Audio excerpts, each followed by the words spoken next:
क्या कहा देखो, अच्छा अपने धोए अभी चालू भी नहीं हुए, तो बात क्या कही कि वो हर जहां जहां अपनी पराधीनता है ना वहां अपन दुखी है, बस सीधा प्रिंसिपल है। पराधीन पराधीन सपने हूं सुख नाय।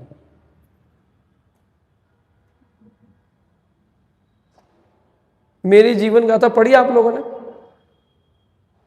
नहीं पढ़ी? एक जने ने पढ़ी, और हाँ पढ़ी आपने? दो।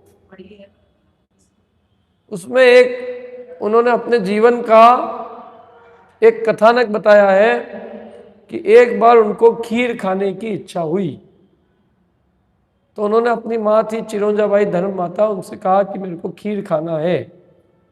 तो उन्होंने कहा भैया खीर के लिए अभी अपने पास में सामग्री नहीं है। तो बोले सामग्री ले आएंगे, ये सामग्री लाना पड़ेगी, दूध लाना पड़ेगी, शक्कर, ये सब चाहिए। तो सुबह सुबह उठ के बोले हम जो है सामाजिक मामाइक सब छोड़ के और दूध लेने जा रहे हैं। दूध लेने गए, फिर पंसारी की दुकान खुली तो शक्कर लेके आए, केसर इलायची सब चाहिए। फिर कैसे भी करके सब सामग्री करके फिर पूजा करने गए, क्योंकि पूजन के नियम थे। अब पूजन क्या हो, वहां तो खीर दिख रही है। फिर सामायिक करने बैठे। अब सामायिक करने बैठे तो फिर वही याद आ गया, जैसे तैसे करी पूरी, फिर घर गए, बोले भाई खीर। बोला अभी रुको शांति से, 2 मिनट तैयार हो रही है। अब उतनी देर क्या करें, बोले कुछ ग्रंथ पढ़ लो। अब फिर पढ़ने बैठे तो फिर याद आवे खीर, भारी है ये खीर, बहुत ही परेशान करी, चलो अपन अब आज खीर खा के ही समाप्त करो ये विकल्प को। फिर गए वो घर, तो माँ ने कहा भी रुको। बोले नहीं अब दे दो तुम तो जैसे। बोले अभी 2 मिनट रुको। बोले ठीक है, अच्छा 2 मिनट रुक गए, हो गई? बोले हाँ तैयार हो गई। बोला परोस दो तुम तो। उन्होंने परोस दी, गरम गरम खीर परोस दी। अब एक जो है मक्खी, वो मक्खी उड़ती हुई आई और एकदम उसके अंदर वो जो है किसी रूप में वहीं के वहीं जहाँ गरम गरम खीर थी उसके अंदर वो चली गई। 2 मक्खियां लड़ रही थी, एक बेचारी लड़ती लड़ती वो हुई तो उसमें गिर पड़ी एकदम गलती से, और जैसे ही गई वो वैसे ही उसके प्राणांत हो गए, क्योंकि वो तो बहुत गरम गरम थी। अब उनके अंतराय का नियम था, नहीं होता अंतराय का नियम तो वो निकाल के पी जाते।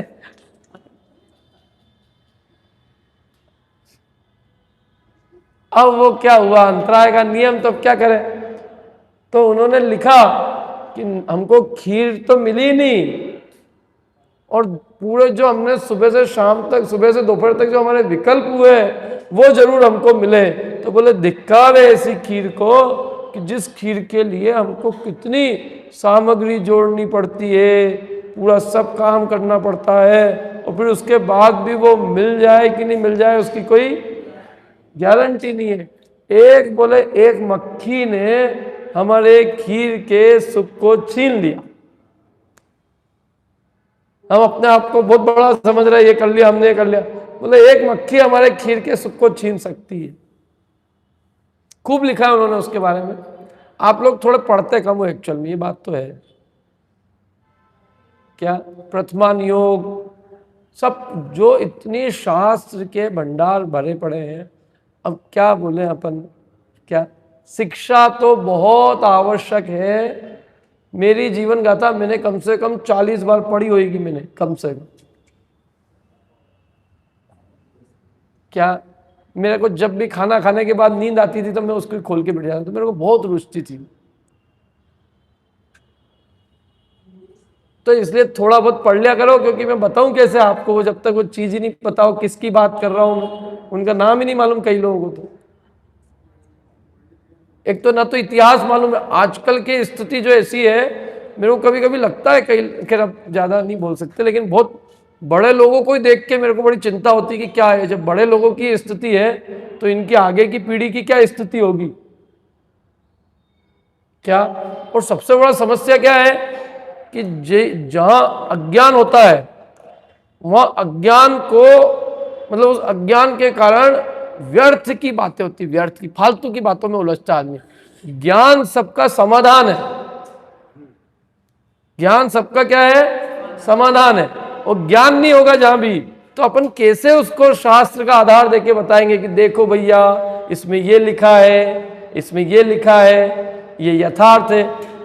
देखो व्यक्ति या तो आगम का अभ्यासी हो, या तर्कशील हो, या उसको पूर्व के संस्कार हो, या उसके माता पिता से कुछ मिला हो। अभी कुछ भी नहीं होगा ऐसे व्यक्ति को, तो उसको हम क्या समझा पाएंगे? वो तो उसने जो दो पांच बातें इधर उधर पढ़ ली होगी, वो हमको ही पढ़ाने आ जाएगा, हम उसको कैसे समझाएंगे? मेरे को नाथूलाल जी पंडित साहब ने एक बात कही थी, बोले पहले के जो सेठ लोग होते थे, बोले हम उनको समझा सकते थे क्योंकि उन्होंने छेड़ाला पढ़ी होती थी, रत्नगंज शावकाचार पढ़ा होता था, तो हम उन नेताओं को समझा सकते थे। बोला आजकल तो कोई मेरे पास आता है तो मैं उसको समझाने की कोशिश भी नहीं करता हूँ, क्योंकि उसको कुछ मालूम ही नहीं है। मैं उसको किस आधार से बात करूं? वो बात करने के लायक हो तो मैं बात करूं। हम क्या समझाएं? हम उसको आगम का आधार देते हैं कि देखो आगम में तो ये लिखा है, उसको मालूम ही नहीं है।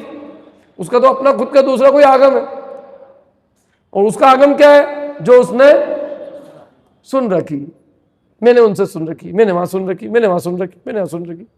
मतलब लोगों जैसे कोई डॉक्टर बन जाए और डॉक्टर चीरा फाड़ी करे कि भाई तुमने डिग्री की, डिग्री नहीं, मेरे को तो डॉक्टर ने फोन पे कहा कि ऐसे चीरते हैं तो मैं चीर रही हूं। तो मरीज वही उठ जाएगा ना, आपने क्या हो रहा है? मतलब आप देखो कि दुनिया के अंदर हम लौकिक चीजों को कितने सिंसियरली लेते हैं। मेरे को मकान बनाना होगा तो कोई इंजीनियर के बारे में मेरे को शंका हो जाएगी एकदम कि इसने डिग्री नहीं ली है, 4 साल पढ़ा नहीं है, ये तो ऐसे ही सुन सुन के ही और ऐसे ही हो गया ये, तो मैं फटाक से उससे अपना कॉन्ट्रैक्ट वापस ले लूंगा। वापस दे, तेरी डिग्री पे मेरे को शंका है। कोई कह दे व्यापम का पढ़ा हुआ है, भैया वापस दे। और डॉक्टर का किसी के बारे में पता चल जाए तो आदमी वो जो है ना ऑपरेशन थिएटर के उस पे भी टेबल पे भी लेटा होगा ना, और उससे यदि शंका हो जाए कि डॉक्टर को कछु मालूम नहीं है, ये तो केवल कंपाउंडर को देख देख के डॉक्टर बना, तो वही उठ के चले जाएगा वो। आप देखो, आप हम शरीर के प्रति कितने गंभीर हैं, क्या कितने गंभीर हैं हम, और धर्म के प्रति हम कितने अगंभीर हैं कि हमें कुछ मालूम ही नहीं होती हमें बातें, और हम बिना मतलब की बेसिर पैर की बातें करने लगते हैं। और वो जिसको मालूम होती है, जिसने कुछ भी पढ़ा होता है, जब उसके सामने ऐसी बातें होती है तो वो अपना माथा पीट लेता है कि इन अज्ञानियों को कौन समझाएगा, इनसे हम किस लेवल की बात करें। एक डॉक्टर ही डॉक्टर की भाषा में दूसरे डॉक्टर को समझा सकता है, एक इंजीनियर दूसरे इंजीनियर को उसकी भाषा में समझा सकता है। कोई कंप्यूटर साइंस जानता होगा तो उसको बता दूंगा लॉजिक से कि भाई ये इस तरह से ये काम हो रहा है। सीए को समझा सकता है, लेकिन जब किसी को ज्ञान ही नहीं होएगा, आगम का कुछ भी नहीं ज्ञान होएगा, तो कोई कैसे किसी को समझाएगा? ये तो सोचो। क्या कहा सुना आगम रह जाएगा बस, और कहा सुना में तो 10 जने होंगे तो 10 आगम हो जाएंगे। और रत्नगंज शावकाचार से यदि आप बात करोगे तो चाहे कश्मीर से कन्याकुमारी तक आप कहीं भी चले जाओ, उसमें एक स्वरूप आएगा। क्या कि देव का स्वरूप क्या है? कि आपते नोच्छिन्न दोषेण सर्वज्ञेन आगमीशिना भवितव्यम नियोगेन नान्यथा व्याप्ता भवेत्। शास्त्र का क्या स्वरूप है? क्या कि आप तो पज्ञम अनुलंघ्यम हृदयष्टि विरुद्ध, वो यूनिवर्सल ट्रूथ होगा। समंत भद्राचार्य की वाणी जो लोग पढ़ेंगे तो वो यूनिवर्सल ट्रूथ है, और समंत भद्राचार्य को छोड़ के मेरी इनकी उनकी उनकी उनकी पढ़ेंगे तो वो बहुत झगड़े का कारण बनेगी, क्योंकि 10 जने होंगे, 10 अज्ञानियों के 10 मत, और अनंत ज्ञानियों के एक मत। कोई भी ग्रंथ निकाल लो, देव का स्वरूप एक ही कहेंगे, शास्त्र का स्वरूप एक ही कहेंगे, गुरु का स्वरूप एक ही कहेंगे, सम्यक दर्शन का स्वरूप एक कहेंगे। यदि कहीं अलग अलग तरह से वर्णन भी करेंगे तो उसका सामंजस्य बिठाएंगे। तो इसलिए थोड़ा सा मैं आपसे ये रिक्वेस्ट करता हूं, इसलिए और तो कुछ नहीं, मेरे को एकदम आ जाती बात। मैं बहुत घर पे सोच के आया था कि कुछ नहीं बोलूंगा, इस कोई उपदेश नहीं देंगे। आवाज अब आ गई। अब एक तो हो गया, अच्छा हो ना आप उसके कारण से आए। पराधीन एक तो पर की अपेक्षा सहित है। दूसरा बाधा संयम, बाधा सहित है। पुण्य के उदय की अपेक्षा है, पाप का उदय आ जाए तो हमारे सुख में बाधा पड़ जाती है। मेरे खाने का सुख है, खाने का सुख है यदि मेरे को रोग आ जाए, खाना बंद। मीठे का मेरे को सुख है, मीठे खाने का बहुत सुख लगता है, लेकिन जरा सी शुगर बढ़ जाए तो मीठा खाना बंद। नमकीन की बहुत हो, नमकीन की संबंधी कोई समस्या आ जाए शरीर में, नमकीन बंद, नमक बंद, नमक बंद, नमक नहीं खा सकते। अब दूसरे को खाते हुए देखो, तेल घी बंद हो सकता है। हर इंद्रिय के विषय की ऐसी स्थिति है, इसलिए उसको क्या कहा, बाधा संयम। तीसरा क्या कहा, विच्छिन्नम, नष्ट हो जाएगा। वास्तव में तो वो पीड़ा का प्रतिकार है। जो इंद्रिय सुख है ना, वो क्या है, पीड़ा का प्रतिकार है। वो पारमार्थिक वास्तविक सुख नहीं है। जैसे भोजन का सुख, तो वो बिना भूख की पीड़ा के वो सुख नहीं मिलेगा। पहले भूख की पीड़ा होगी तो उसके प्रतिकार स्वरूप वो सुख लगता है। यदि भूख ही नहीं होगी तो उसकी पीड़ा की प्रतिकार की कोई आवश्यकता ही नहीं। जितने इंद्रिय विषय है वो सब वस्तुतः दवाई पीड़ा की प्रतिकार है, बीमारी की दवाई है।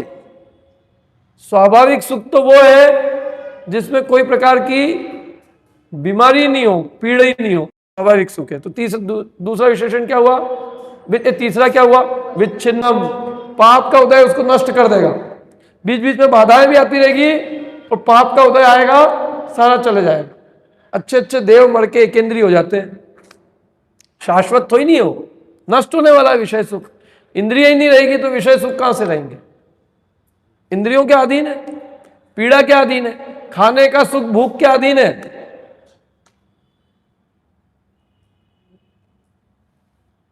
तो इसलिए ये जो है विच्छिन्न, नष्ट होने वाले हैं, शाश्वत नहीं। और बंध कारणम, ये कर्म बंध के कारण है।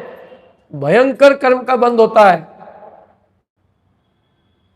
समर्षण मंदिर में एक लाइन लिखी है, कानी कोड़ी विषय सुख, भव दुख करज अपार, बिना दिए नहीं छूटत है, बेशक ले उधार। क्या अर्थ है इसका, बताओ, इसका समझाओ क्या अर्थ है, बोलो।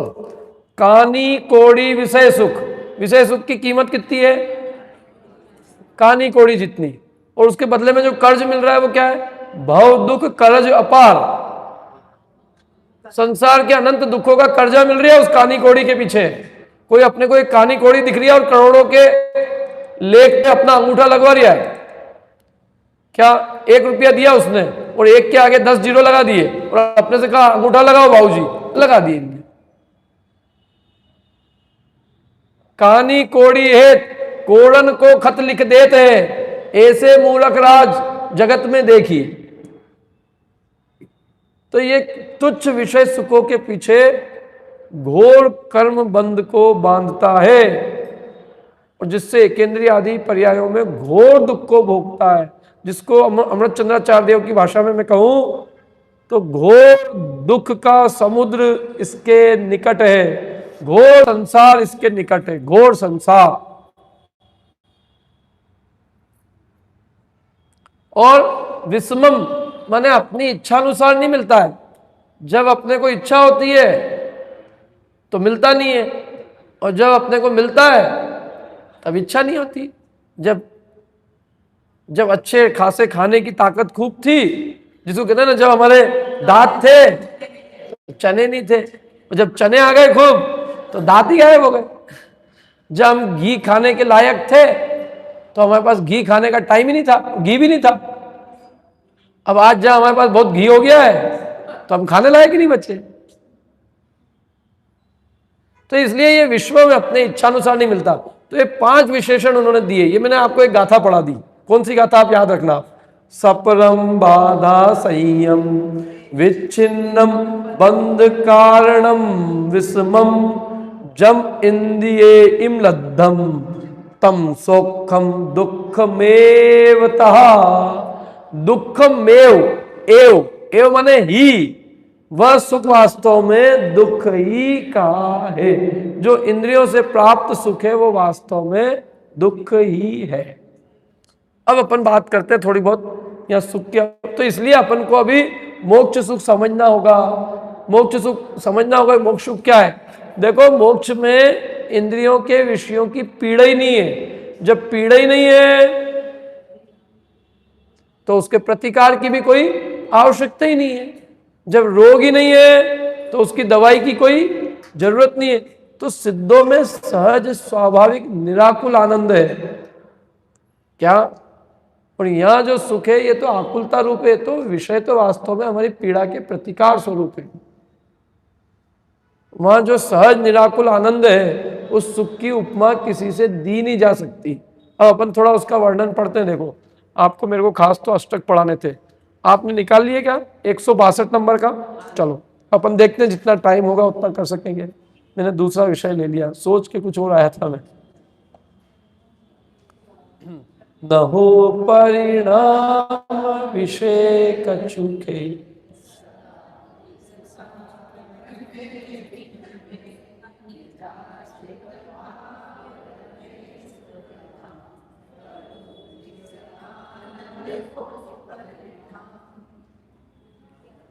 न हो परिणाम विषय कछु खेद। परिणामों में कोई खेद नहीं बढ़ता सिद्धों। सदा एक सा प्रणमे बिन भेद, सदा वे एक से परिणमित, एक सा परिणमन करते हैं बिन खेद, बिना खेद के। क्या हुआ? 162 नंबर का दोहा, छठी पूजन।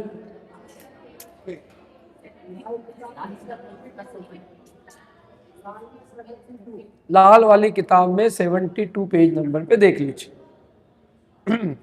देखो, अब जितना अपन थोड़ी शांति से समझो। देखो, क्योंकि हमें क्या है, सिद्धों का सुख अच्छे से समझ में आएगा तो ही हम सिद्ध बनना चाहेंगे, और तो ही हम सिद्ध बनने के मार्ग में प्रवृत्ति करेंगे। अभी हम प्रवृत्ति क्यों नहीं करते हैं? क्योंकि हमको हमारे चित्त को सिद्ध अवस्था में सुख भाषित नहीं होता है। अभी हम देखा देखी कह रहे हैं कि सिद्धों को सुख है, लेकिन हमें अपने अंदर में हमको ये बात जची नहीं है कि सिद्ध ही वास्तव में सुखी है, संसारी सुखी नहीं है। तो इसलिए हमको यहाँ सिद्ध चक्र विधान के माध्यम से सिद्धों के गुणों को बताया कि देखो उनमें कितने अच्छे अच्छे गुण हैं, इसलिए तुम्हें सिद्ध बनने के लिए कह रहे हैं। कोई जबरदस्ती तो ही नहीं कि तुम जैन धर्म में आ गए तो जाके ऊपर लटको, यहाँ कोई जबरदस्ती नहीं है। ये वस्तु स्वरूप ऐसा है कि सिद्ध अवस्था अनंत सुख का स्थान है, और कैसे सुखी है वे और हम कैसे दुखी है ये हम समझ रहे हैं इन गुणों के माध्यम से, तो हमको समझ में आएगा कि वे कैसे सुखी है। तो वो कह रहे हैं उनके परिणामों में कोई खेद नहीं है, वे सदा एक सा परिणमन करते हैं, उनमें कोई भेद नहीं है। न हो परिणाम विषय कछु खेद, सदा एक सा प्रणमे बिन भेद। फिर आगे क्या है? निजाश्रित भाव, निज के आश्रित भाव है, उनका सुख पराधीन नहीं है, पराश्रित नहीं है। निजाश्रित भाव रमे, वे निज के आश्रित जो भाव है उसमें रमण करते हैं, और इसलिए सुख के स्थान है। निजाश्रित भाव रमे सुख धाम, करूँ तिस आनंद को परिणाम। मैं भी ये चाहता हूं कि वैसा आनंद मुझे भी प्राप्त हो, मैं भी उस आनंद का परिणाम चाहता हूं, मेरा भी आनंद रूप परिणमन हो, ऐसी मेरी भावना है। उस आनंद का परिणाम मैं चाहता हूं, करूँ इस आनंद को परिणाम, अथवा मैं उस आनंद को नमस्कार करता हूं। अब देखो आगे क्या है? धरे जितने परिणामन भे विशेषण ते, पराश्रितता बिन।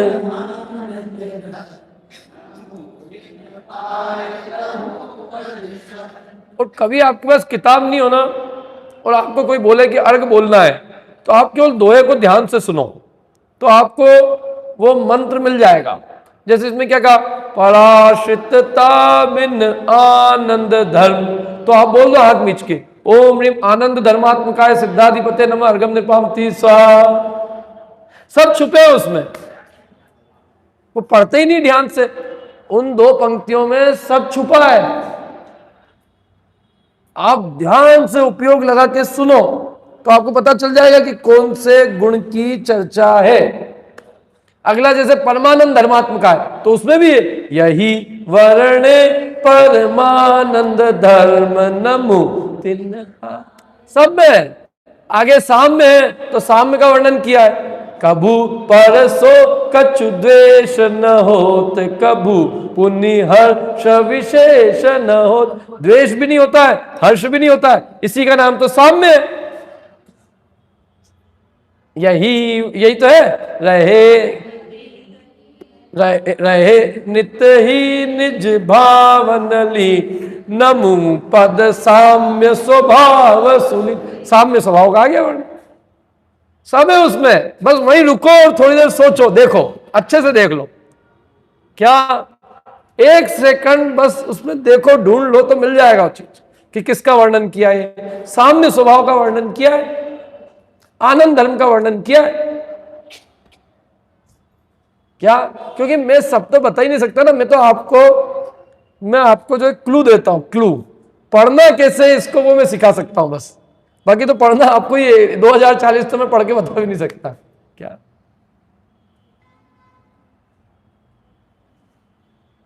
समझ में ही ना बात। तो ये इसमें पहले आनंद स्वभाव का दुआ था, पहला वाला 162। 163 क्या है, आनंद धर्मात्मक का। यही है ना, न हो परिणाम धरे जितने परिणामन भेद, विशेषण ते सभी बिन खेद। जितने आप परिणामों के भेद धारण करते हो वे सब खेद से रहित है, उनमें कोई खेद नहीं है, कोई दुख नहीं है। जितनी भी विशेषताएं, विशेष माने भेद, जितने भी भेद प्रभेद को लिए हुए हैं आप में जो भी गुण पर्यायों का भेद है वो सब खेद से रहित है।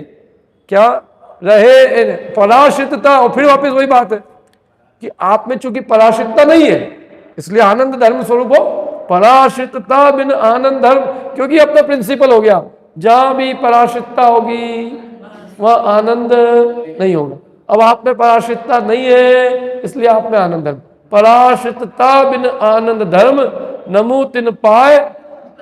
अभी क्या मतलब, लहू पद सर्म, सर्म माने मोक्ष। नमु तिन पाए, मैं आपके चरण कमलों को नमस्कार करता हूं। तिन माने उनके, पाए माने चरण कमलों को। नमु तिन पाए और लहू पद सर्म, मैं भी मोक्ष पद को प्राप्त कर लूं। समझ में? अब देखो आगे अगला वाला तो बहुत सरल है। न हो पर योग निमित्त विभाव सदा, यही वर्णे परमानंद।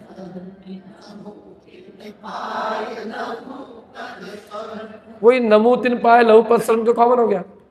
न हो परयोग निमित्त विभाव, पर के निमित्त से विभाव नहीं होते। और सदा निवसे निज आनंद भाव, सदा अपने आनंद भाव में निवास करते हैं। यही वर्णे, इसी का नाम परमानंद धर्म वर्णन किया है। नमु तिन पाए लहू पद सर। अब अगला देखो, न हो कभू परसो कछु द्वेष न हो, कभू पुनि हर्ष। किताब ले लो ना, किताब।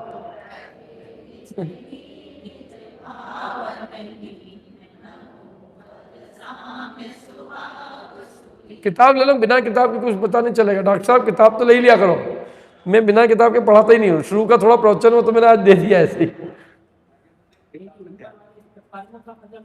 है। सर्व माने आनंद, मोक्ष। सर्व माने मोक्ष, परम उत्कृष्ट। कभू परसों कछु द्वेष न हो, आपको कभी किसी से द्वेष नहीं होता है। और कभू पुनि हर्ष, कोई विशेष प्रकार का कोई हर्ष भी नहीं होता।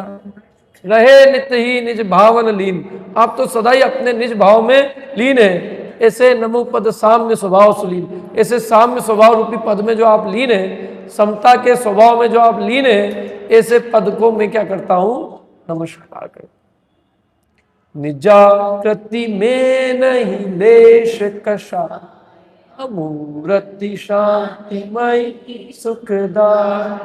आकुलता बिन साम्य,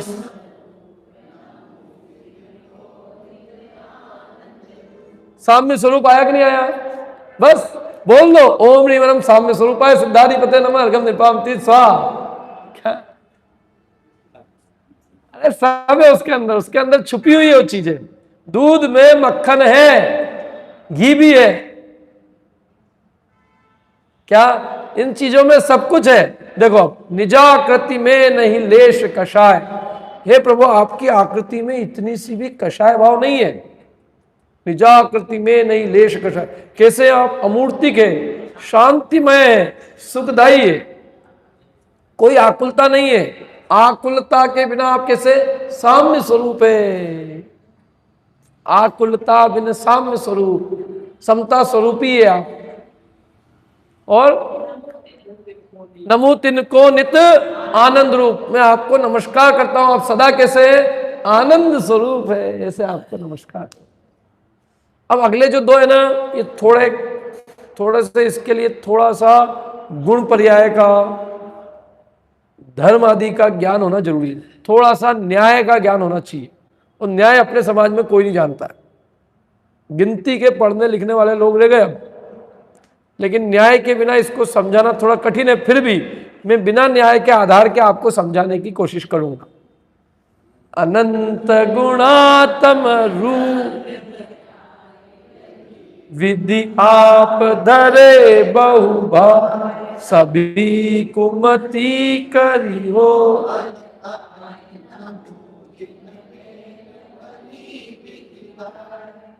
अनंत गुणात्म द्रव्य पर्याय, आप कैसे अनंत गुणात्मक है और आपके अनंत गुणों की पर्याय भी अनंत रूप है।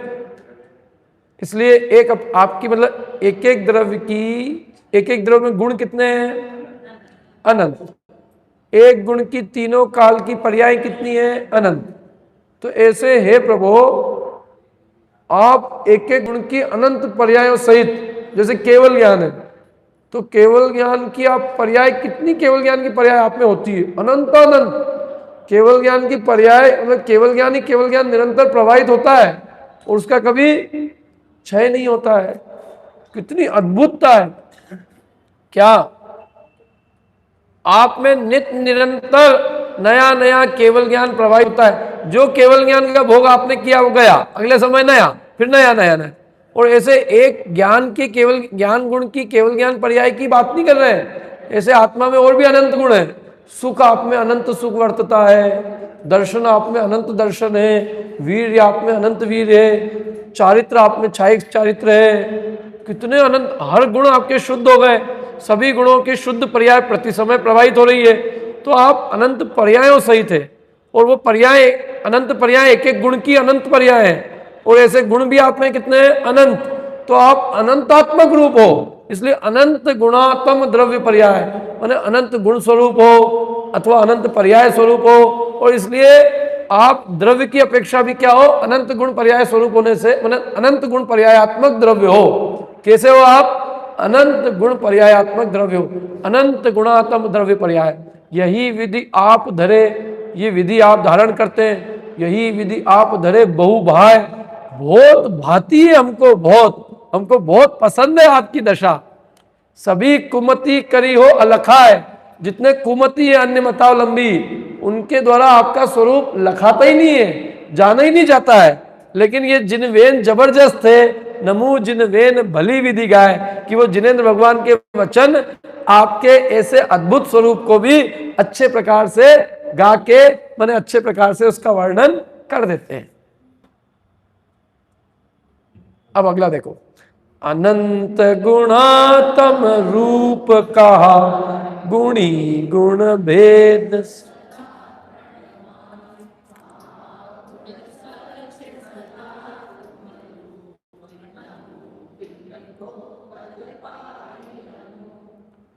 अनंत गुणात्म रूप कहा है, गुणी गुण भेद सदा प्रणमाय।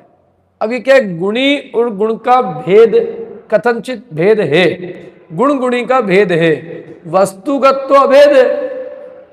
देखो इसलिए उन्होंने कहा नमो जिन वेन भली विधि गाय, पीछे कहा था ना। देखो क्या है, दुनिया में बहुत विचित्र विचित्र प्रकार के मत है।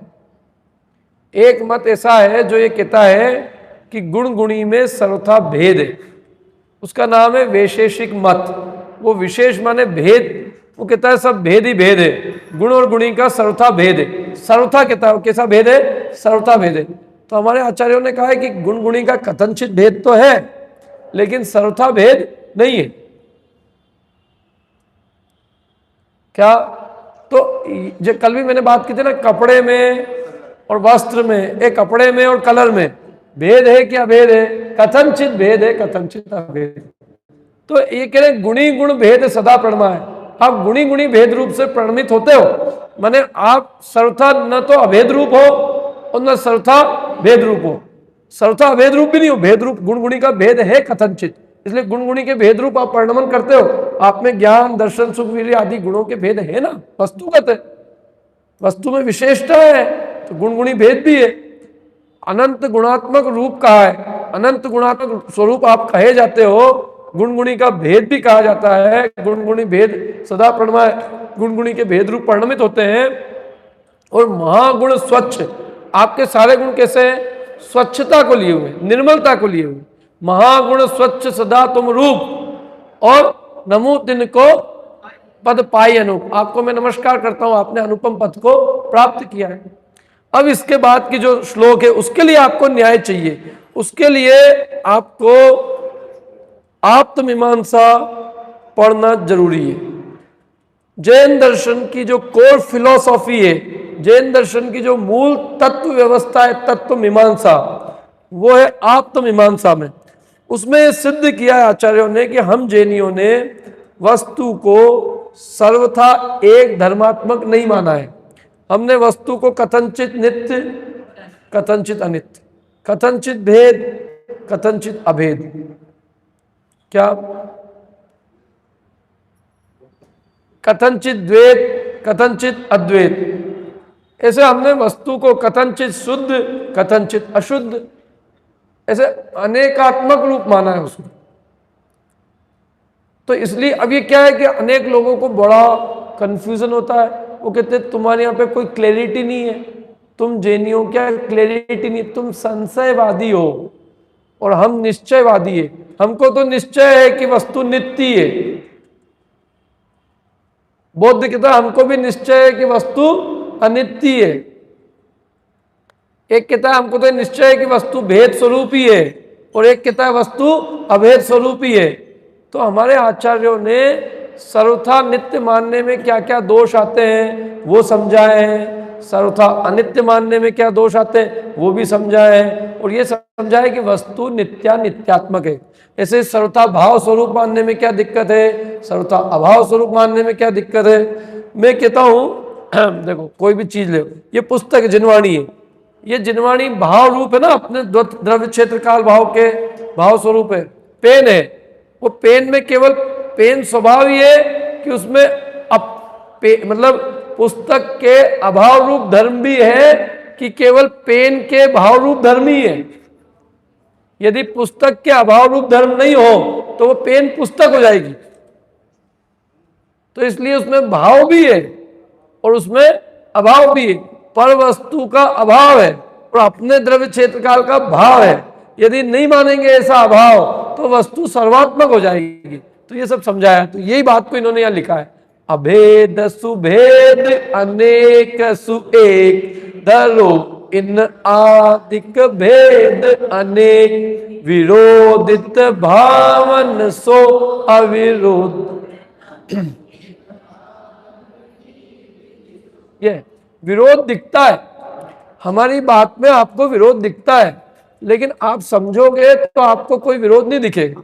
आपको ये विरोध दिख रहा है, हम इनको कह रहे हैं पिता भी है पुत्र भी है, आपको ऐसा लग रहा है कि हम कुछ भी उटपटांग बातें कर रहे हैं, लेकिन ये कुछ भी उटपटांग नहीं है। ये अपने पुत्र की अपेक्षा और अपने पिता की अपेक्षा पुत्र, क्या दिक्कत है? क्या कोई एक महिला बहन और पत्नी दोनों नहीं हो सकती? माँ बेटी दोनों नहीं हो सकती है? दोनों धर्म उसमें पाए जाते हैं। तो इसलिए तुम्हें नहीं समझ में आ रहा है तो हम अपेक्षा लगा के समझा रहे हैं। तो इसलिए उन्होंने कहा सारी दुनिया जितनी है वो सब किसी एक एकांत को पकड़ के बैठी है। कोई नित्य के एकांत को पकड़ के बैठा है, कोई अनित्य के, कोई भेद के, कोई अभेद के, कोई भाव के, कोई अभाव के, कोई द्वैत के, कोई अद्वैत के, कोई ऐसे अलग अलग मत है।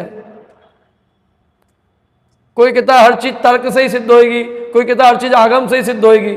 हमारे आचार्यों ने कहा भैया एकांती मत बनो, कथनचित तर्क से भी सिद्ध होती है, कथनचित आगम से सिद्ध होती है। अरे इतनी इतनी बातें एक मत कहता है दूसरे जीवों को आप सुख पहुंचाओ, दूसरे जीवों को सुख पहुंचाने से पुण्य होता है और दुख पहुंचाने से पाप होता है, और अपने को दुख पहुंचाने से पुण्य होता है और अपने को सुख पहुंचाने से पाप होता है। तो बोले तुम एकांत से मानते हो क्या? बोले हम तो एकांत से मानते हैं। सब धर्मों का सार ये, दूसरे को सुख पहुंचाओ और अपने को दुख पहुंचाओ। तो उन्होंने कहा भाई साहब, दूसरे को सुख पहुंचाना यदि एकांत से सुख का कारण हो और दूसरे को दुख पहुंचाना एकांत से दुख कारण हो, तो अनंत भगवान के निमित्त से बहुत सारे लोगों को सुख पहुंच रिया है, तो वे भी पुण्य का बंध करेंगे। अथवा उनके निमित्त से किसी को दुख भी पहुंच रहा हो तो वे पाप का बंध करने लग जाएंगे। एक वैद्य चीरा फाड़ी करता है, दुख पहुंचता है सामने वाले आदमी को, लेकिन तो भी उसके परिणामों में विशुद्धि होवे तो पुण्य बंध कर। तो उन्होंने कहा ये एकांत मत लगाओ। तो फिर क्या है? बोले संक्लेश होगा, संक्लेश सहित चाहे दूसरे को दुख दे हो, सुख दे हो, अपने को सुख दे हो चाहे दुख दे, संक्लेश सहित है तो पाप बंध का कारण है, और विशुद्धि सहित है तो पुण्य बंध का। पुण्य बंध का कारण दूसरे के सुख दुख से मतलब नहीं है, तुम्हारे परिणामों के संक्लेश और विशुद्धि से पुण्य पाप का लेना देना है। ये सब गाथाएं दी, बहुत बढ़िया जोरदार चीजें हैं। क्या ऐसी ज्ञान से बंद होता है कि अज्ञान से बंद होता है? तो उन्होंने कहा ज्ञान से भी नहीं होता, अज्ञान से भी नहीं होता, मोह से होता है। अज्ञान से यदि बंद होता है तो अज्ञान तो जब तक केवल ज्ञानी नहीं होंगे तब तक रहेगा, तो तब तक बंद चलता ही रहेगा, वो बंद चलता रहेगा तो कोई मुक्ति नहीं होगा। तो ये सब बातें हैं, इसलिए ये सब थोड़ा समय, ये थोड़ी सी डेप्थ स्टडी मांगता है। मेरे को मेरी पत्नी बार बार कहती है कि तुम ये क्या सिद्ध चक्र विधान कराते रहते हो बार बार, है? लोगों को कुछ ज्ञान तो है नहीं, उनको पहले पढ़ाओ तुम, है? बोले बहुत ऊंची चीज है ये तुम, और तुम बस सबको लेके बैठ जाते हो। अब मैंने कहा देखो मैं तो जो है ना, मैंने कहा मैं उसमें से भी कोशिश करूंगा, मैं नहीं थकूंगा। क्या? मैंने कहा मेरे को भाव है, मेरे को बहुत लोगों ने कहा कि तुम अपने कल्याण में लगो, क्यों अपने गला खराब कर रहे हो, क्या? लेकिन मैंने कहा नहीं, अपन जो भी होगा जितनी कोशिश तो अपन आखिरी दम तक करेंगे जहां तक होएगा, लेकिन इतना जरूर है कि थोड़ा सा अभ्यास तो मांगता है, क्योंकि इसमें उन्होंने थोड़े शास्त्रों की गूढ़ बातें भी भर रखी है, जो आप उसको पढ़ोगे तो आपको पता चलेगा कि क्या कहना चाहते हैं। जैसे मैंने कहा ना, इन्होंने कुछ एक धर्म ही बोले, 2 लाइन में तो इतना ही बोल सकते हैं, अभेद सुभेद अनेक सु एक। अब और लगा लो, अभाव भाव द्वैत अद्वैत विशेष सामान कारण कार्य, सबका एकांत है। पूरी दुनिया एकांतवादी है। जैन दर्शन की तत्व मीमांसा अनेकांत पे टिकी है, आचरण अहिंसा पे टिका है, और हमारी जो वैचारिक अपरिग्रह अहिंसा ये हमारा आचरण पक्ष है। लेकिन तत्व मीमांसा जब हम करने जाते हैं तो हम अनेकांत का सहारा लेते हैं, क्योंकि हम कहते हैं कि वस्तु एक धर्मात्मक नहीं है। वो अनेकांत पे भी कभी अपन चर्चा करेंगे, अभी तो इतनी सी समझ लो कि इसलिए अनेक धर्मात्मक है। आप कैसे हैं? अनेक धर्मात्मक है। अब आगे देखो, आगे भी पढ़ लें थोड़ा सा। अरे तो रहे धर्मी नित्य धर्म स्वरूप,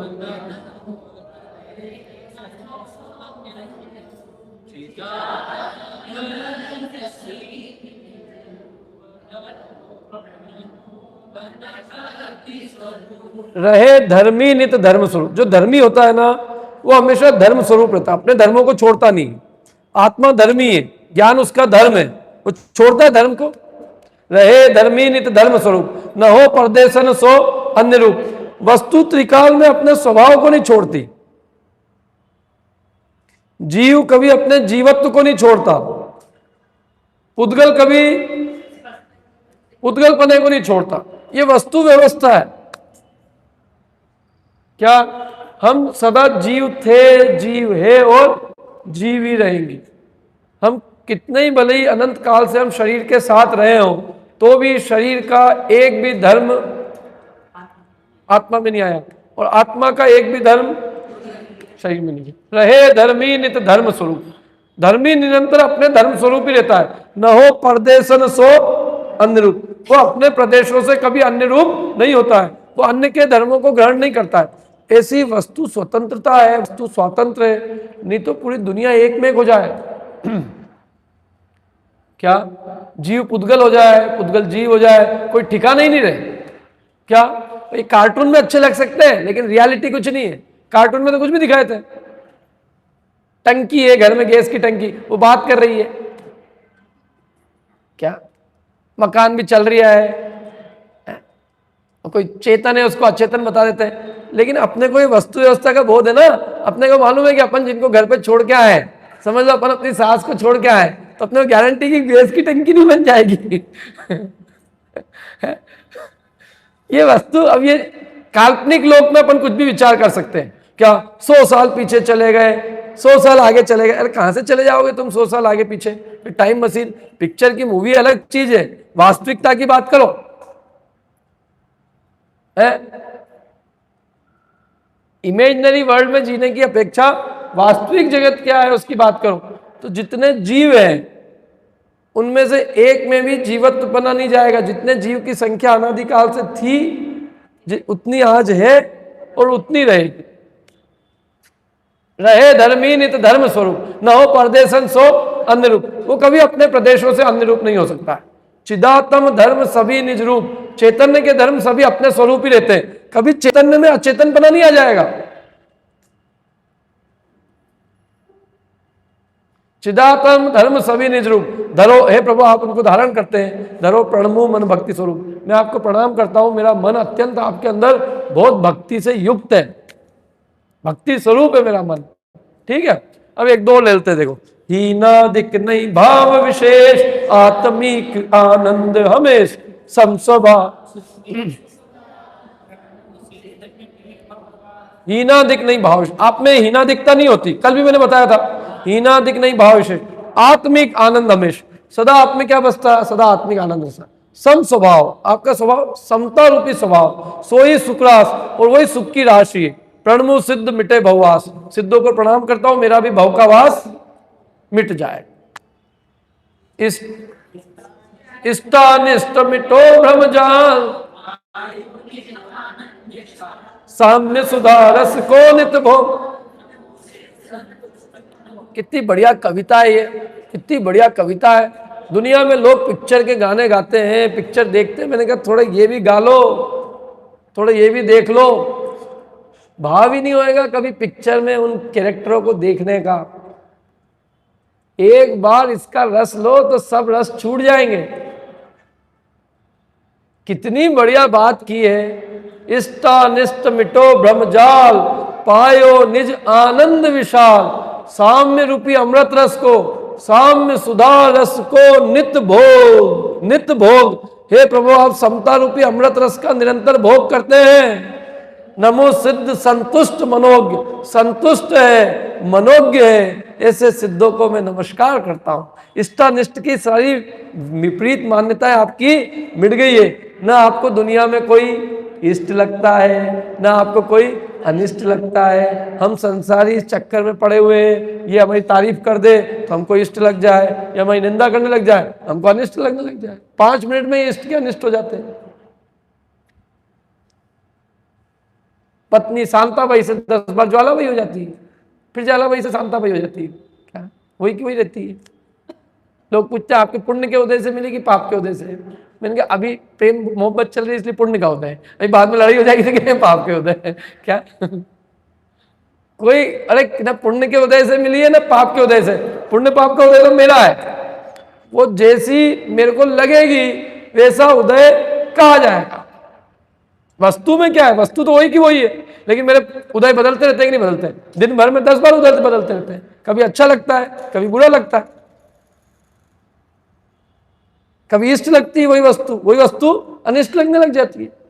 खाना यदि हिसाब से खाया हो इष्ट, और ज्यादा खा लिया हो, ज्यादा परोस दिया हो किसी ने थाली में, तो वही लड्डू देखते रहोगे, उसको गाली बको सामने लोगे, ये क्या करा तुमने, झूठा छोड़ना नहीं है। मतलब 2 मिनट भी नहीं लगते, वही वस्तु जो इष्ट है उसको पेट भरने के बाद में वही वस्तु अनिष्ट, और थोड़ा पेट में चला जाए ज्यादा, और दिन भर पचे नहीं, वो तकलीफ हो जाए, कोई बीमारी मतलब कुछ भी हो जाए, बस अब क्या है बोलो, वही उसी को याद करते रहते हैं। आज हमने ये खाया था, आज ये खाया था। कुछ हुआ नहीं है मेरे को, मैं तो बता रहा हूँ, उदाहरण दे रहा हूँ, केवल मैं उदाहरण ही दे रहा हूँ आपको। मतलब कहने का मतलब ये है कि कोई भी चीज है हम वस्तु में इष्ट अनिष्ट ढूंढते हैं, लेकिन ये हमारी मान्यताओं में। पदार्थ में न इष्टपना है न अनिष्टपना। इसलिए ये जो भ्रम के जाल है सब, ये हम भ्रम जाल में पड़े हुए हैं। अब आपके सब जाल मिट गए, इष्टानिष्ट मिटो भ्रम जाल। तो आपने क्या पाया? पायो निज आनंद विशाल, अपने विशाल आनंद को आपने पा लिया। और सामने समता पे अमृत रस का निरंतर भोग करते हैं, ऐसे सिद्ध को जो संतुष्ट है मनोज्ञ में, उनको नमस्कार करता हूं। अब देखो आखिरी दुआ और सुन लो। पर पदार्थ को इच्छुक न, सदा सुखी स्वातम पदमाय।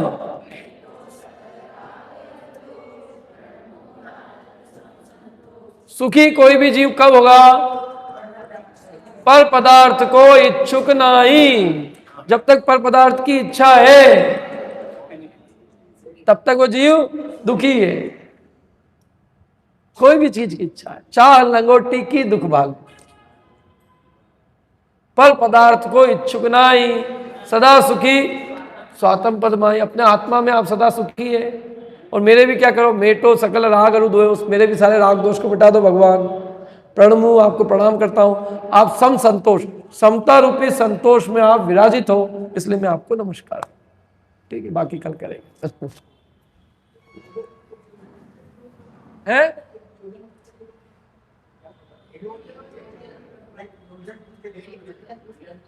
4 कोस, 4 कोस।